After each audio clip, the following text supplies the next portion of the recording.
Hey, Keith and Andrew over at Seriously Strong Training. Today we're going to show you how to use battle ropes mainly as a conditioning tool, something to really get your heart rate up, get your cardio going.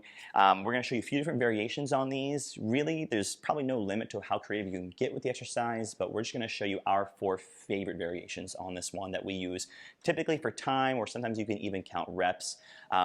So Andrew's going to go ahead and get this going. Now the first thing we want to focus on here is his distance from the anchor point, right? Because if he's too close, and he's doing these exercises, we're going to just show you, see how the whole rope isn't going up, right? He's not getting as much out of this exercise. So he's got to find this point here where he's at a sweet spot. If he's too far back and he tries to do it, there's too much tension in it. So he's going to come forward just a hair, and he's going to work these singles. And you should see the rope go pretty far down, if not all the way down.